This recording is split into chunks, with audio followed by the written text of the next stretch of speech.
রাইকে অনির্বাণের মাকে অপমান করার জন্য চড়া মূল্য দিতে হবে। হ্যাঁ বন্ধুরা, ভিডিওতে লাইক দিয়ে দেখতে থাকুন। অনির্বাণের মা বাড়ি ফেরা মাত্র অনির্বাণকে বকাবকি করতে থাকে আর বলতে থাকে যে অনির্বাণ, এবার নিশ্চয়ই তুমি শান্ত হয়েছো, এবার নিশ্চয়ই তোমার কাছে অনেক ভালো লাগছে যে তোমার মাকে এতটা অপমান করলো তোমার বউ, আর সেটা তুমি চেয়ে চেয়ে দেখলে, তুমি কিছুই বললে না।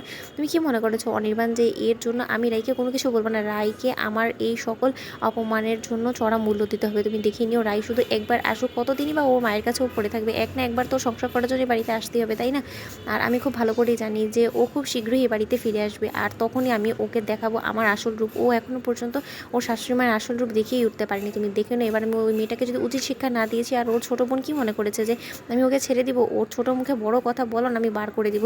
ও কি মনে করেছে এটা কি নিজেকে? আমি তো সেটাই বুঝতে পারছি না। রাই না হয় একটু অসুস্থই, কিন্তু সে ওর এই অসুস্থতাটাকে একটা হাতিয়ার করে এখন আমাদের সকলের উপরে শাসন করার চেষ্টা করছে। সেটা তো আমি মোটেও হতে দেবো না। শোনো অনির্বাণ, ওই মেয়েটাকে তুমি যদি আরও একবার গিয়ে হাত জোর করে অনুরোধ করো আর ওর পায়ের কাছে গিয়ে পড়ে থাকো যে না রাই, তোমাকে এবার ফিরে আসতেই হবে আমাদের বাড়িতে, তাহলে আমার থেকে খারাপ আর কেউ হবে না। তখন অনির্বাণ বলতে থাকে যে মা বলো তোমাকে একটা কথা, রাই এখন যে কন্ডিশনে আছে সেটা কার জন্য? সেটার জন্য তো কোথাও না কোথাও আমরাই দেয়, তাই না? এখন রাই যদি আমাদেরকে দু চারটা কথা শুনিয়েও ফেলে, তাতে কী বা আসে যায় বলো তো?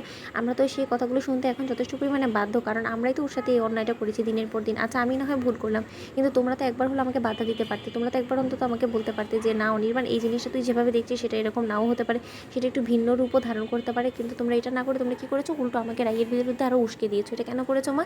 কারণ তুমি খুব ভালো করে জানতে যে তুমি যদি রাইকে নিয়ে আমার মনে মিথ্যে সন্দেহ জাগাও, তাহলে আমি সেই কথাটার উপরেই বিশ্বাস করবো, আর রাইকে এরকমভাবে মিথ্যে অপবাদ দিয়ে ওকে বাড়ি থেকে দূর দূর করে তাড়িয়ে দিবার। তুমি তো সেটাই চেয়েছিলে, এখন সেটাই হয়েছে। বা আমি তোমাকে একটা কথা বলে দিচ্ছি মা, যে রাই যেভাবেই যাক না কেন, আমি ওকে যে কোনো মূল্যে বাড়িতে ফিরিয়ে আনবো, আর ওকে সসম্মানে এই বাড়িতে রাখবো। আমি আর কোনোদিন ওকে ভুল বুঝবো না।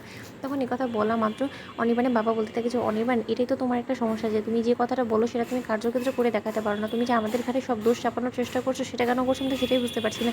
আমরা হাজার তোমাকে উস্কানোর চেষ্টা করি না কেন রাইয়ের বিরুদ্ধে, কিন্তু তা সত্ত্বেও তুমি ওর স্বামী, তুমি তো অন্তত ওর উপরে অন্ধের মতন বিশ্বাস করবে।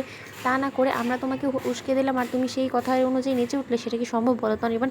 আচ্ছা তুমি কি একবারও সেই ডাক্তারটার কাছে গিয়ে একবারও ডাক্তারটাকে প্রশ্ন করেছিলে তখন, যে না আমার ওয়াইফ যখন বলছে যে ও কোনো মতে কনসিভ করেনি, সেটাকে আপনি না শুনে আপনি কেন এরকম ভুয়া রিপোর্ট দিয়ে আমাকে উস্কানোর চেষ্টা করছেন? তুমি তো তখন সেই ডাক্তারটার কাছে গিয়ে ডাক্তারটাকে জেরা করার প্রয়োজন মনে করোনি, তুমি সেটাকেই বিশ্বাস করেছো যেটা সেই রিপোর্ট এসেছে। সেই একইভাবে আমরাও সেই রিপোর্টের উপরেই ভিত্তি করে রাইকে জাজ করেছি। তাতে তো আমার মনে হয় না যে আমরা কোনো অন্যায় করেছি অনির্বাণ। তখন অনির্বাণ বলতে থাকে যে বাবা প্লিজ আমাকে এখন তুমি আর জ্ঞান দিও না, এখন রাইকে কী করে বাড়িতে ফেরানো যায় সেই কথা বলো আমাকে। তখন এই কথা বললাম মাত্র অনির্বাণের মা বলতে থাকে তুমি একদিকে ওকে বাড়িতে ফেরানোর কথা ভাবতে থাকো, আমি আরেকদিকে ওকে কী করে বাড়ি থেকে দূর দূর করে তাড়িয়ে দেওয়া যায় সেই কথাই ভাববো। অনির্বাণ, আমার যথেষ্ট হয়েছে অপমান, আমি আর অপমান সয়ে ওই মেয়েকে এই বাড়িতে আনতে পারবো না। তোমাদের ভিডিওটি ভালো লেগে থাকলে লাইক শেয়ার করে সাবস্ক্রাইব করতে ভুলো না।